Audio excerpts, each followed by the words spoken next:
ॐ भूर्भुवः स्वः तत्सवितुर्वरेण्यं भर्गो देवस्य धीमहि धियो यो नः प्रचोदयात्। पिछले दिनों हमने इस पर चर्चा किया था कि भागवत कथा का क्या महत्व है। इसके आगे हम देखते हैं पुनः ईश्वर की नैमिषारण्य में सूत जी महाराज 88,000 शौनकादिक ऋषियों के सामने बैठे हैं और पुनः सूत जी महाराज से उन्होंने चर्चा किया कि कलयुग में लोगों का कल्याण कैसे होगा। इस संबंध में उन्होंने कुल 6 प्रश्न किए, जिनमें उन्होंने इच्छा प्रकट की कि भगवान का अवतार, कितने अवतार हुए हैं भगवान के, और हमें भी वह कथा सुनाइए जो सुखदेव गोस्वामी जी ने राजा परीक्षित को सुनाया था। इस पर सूत जी महाराज बड़े प्रसन्न हुए और ऐसा कहा जाता है कि भगवान कृष्ण से संबंधित प्रश्न पूछना, उत्तर देना और सुनना, अर्थात प्रश्न पूछने वाला, उत्तर देने वाला और सुनने वाला सभी पवित्र हो जाते हैं। तो इसी कारण से सूत जी महाराज बहुत ही प्रसन्न हुए और उन्होंने बड़े खुश होकर के शौनकादिक ऋषियों को कहा कि तुम धन्य हो कि तुम्हारे अंदर भगवान की कथा सुनने की हार्दिक इच्छा प्रकट हुई है। उन्होंने कहा कि स वै पुंसाम परो धर्म यतो भक्ति रथोक्षजे अहेतुक्य अप्रतिहता यया आत्मा संप्रसिद्धति। अर्थात मनुष्य का परम धर्म वही है जिससे उसको भक्ति की प्राप्ति हो। कैसी भक्ति? भगवान की भक्ति प्राप्त हो। और भक्ति भी कैसी होनी चाहिए? जो अहेतुक, बिना किसी कारण के, और अप्रतिहता, जिस पर कोई आघात नहीं हो सके, जो बीच में खंडित नहीं हो सके, ऐसी भक्ति होनी चाहिए। और यही मनुष्य जीवन का प्रथम कर्तव्य यही है।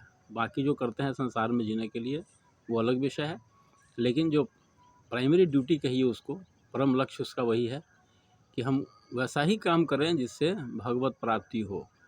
मनुष्य जीवन का यही सौभाग्य है, यही अर्थ है, यही उद्देश्य है कि हमको भगवान की भक्ति प्राप्त हो।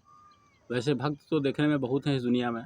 जहाँ जाइए, किसी मंदिर मस्जिद में जाइए तो बड़ी भीड़ होती है, किसी कथा प्रसंग में जाइए कथा सुनने के लिए, वहाँ भी बड़ी भीड़ होती है। तो क्या ये सभी भक्त हैं? नहीं, इनकी भक्ति आसानी से खंडित हो सकती है, क्योंकि इनके अंदर कुछ न कुछ सांसारिक कामनाएं होती है। अगर किसी मंदिर में गए, सत्संग में गए और वहाँ अगर कामना पूरा नहीं हुआ तो तुरंत भगवान की भक्ति छोड़ देते हैं, फिर इस भगवान के बाद उस भगवान को, इनको पकड़ते हैं, उनको पकड़ते हैं। तो ये खंडित भक्ति कही जाती है और अहेतुकी भी नहीं है, क्योंकि बिना किसी कारण का ऐसा है नहीं, कारण लगा हुआ है। तो ऐसा दो बातें अगर होंगी, अहेतुकी और अप्रतिहता, तभी भक्ति रहेगी, नहीं तो वो खंडित हो जाएगी। कि अगर भक्ति के पीछे कुछ कारण हो तो भक्ति खंडित हो जाए तो फिर भक्ति नहीं है, फिर परम लक्ष्य की प्राप्ति हो नहीं सकती है। तो यही समझाते हुए सूत जी महाराज ने शौनकादि को से कहा कि आपने बहुत अच्छा प्रश्न किया है। आपको भगवान के अवतारों का ही वर्णन करेंगे, उनकी सभी लीलाओं का वर्णन करेंगे, और जो कथा हमने सुना है सुखदेव जी महाराज श्री के मुख से वो हम आपको सुनाएंगे। आप निश्चिंत रहिए, और ये बहुत अच्छी चीज़ है आपने पूछा है। तो आगे सूत जी महाराज ने कहा, इस कथा को आगे बढ़ाते हुए, कि एक बार भगवान व्यासदेव जी महाराज अपनी कुटिया के आगे टहल रहे थे बड़े खिन्न भाव से। पता नहीं इतने बड़े ज्ञानी को भी कौन सा दुख हो गया। उसी समय नारद जी वहाँ पहुँचे। नारद जी ने जब व्यास जी का उदास मुख देखा तो उन्हें बड़ी ग्लानि हुई। पूछा, क्या व्यास भगवान जी, आखिर आप इतने खिन्न क्यों हैं? आप जैसा ज्ञानी पुरुष इतना खिन्न क्यों है? तो व्यास जी महाराज ने कहा कि देखिए, हमने 17 पुराणों की रचना की है, बहुत से ग्रंथ लिखे हैं, इसके बावजूद मेरे मन में शांति नहीं है। आखिर ऐसा क्यों ऐसा हो सकता है? तो इस पर नारद जी ने कहा कि इसका कारण यही, बस मात्र यही है कि आपने जितने भी शास्त्र पुराण लिखे हैं सब सब में आपने ज्ञान का वर्णन किया है,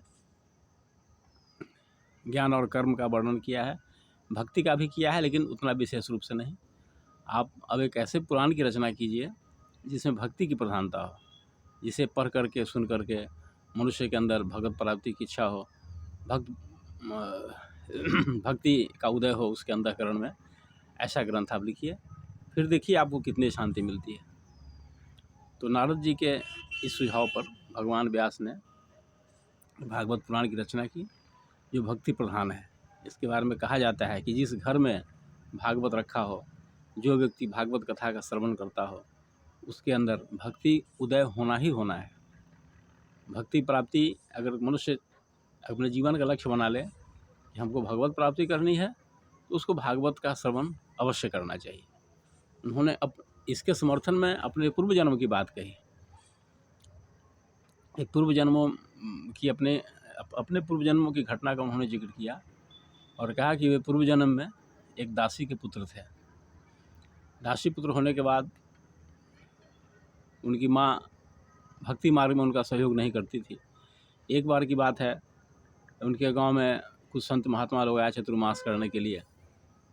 तो गांव में बच्चे थे और कहीं भी साधु संत आते हैं, कोई कार्यक्रम होता है तो बच्चों की उत्सुकता बहुत ज़्यादा होती है।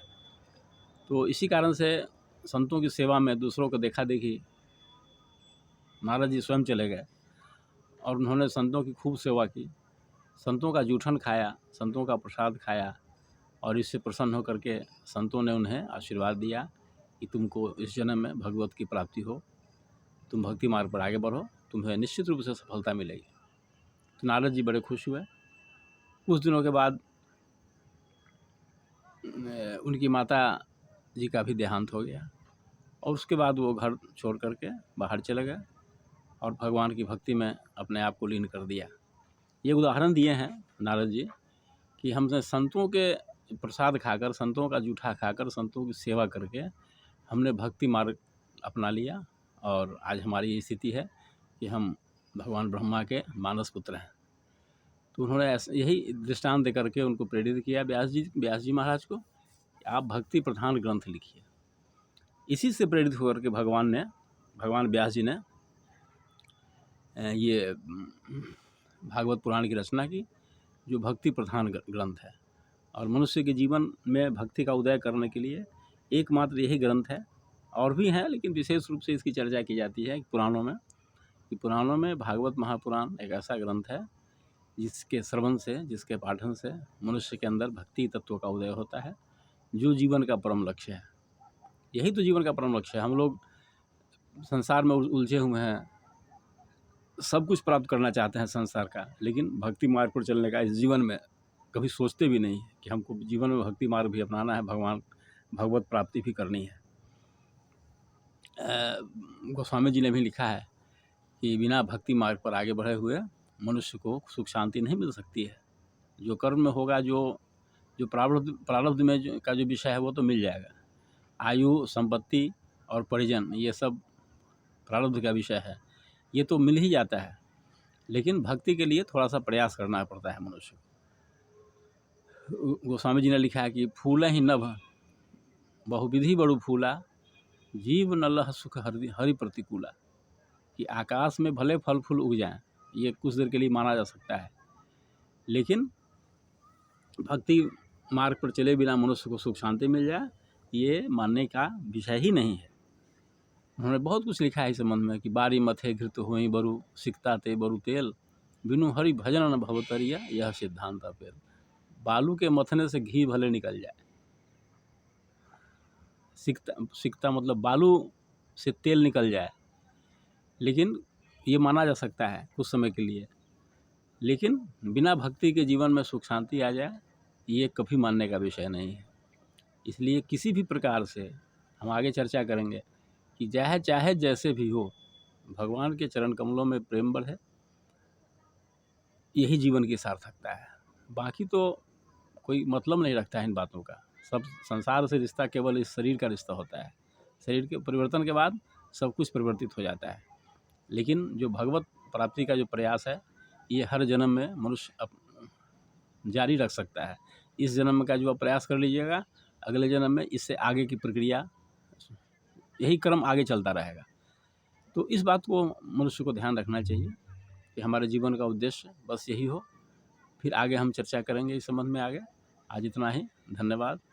इसी तरह से आप सुनते रहेंगे तो आपको एक आधारभूत जानकारी हो जाएगी भागवत की, और संभव है कि आपको प्रेरणा मिले कि अपने घर में भागवत रखें, पठन पाठन करें। अगर इतना भी अगर हो गया तो समझिए कि हम लोगों का जीवन सार्थक हो गया। बस आज इतना ही, फिर आगे की चर्चा होगी। धन्यवाद। ओम शांति, ओम शांति, ओम शांति।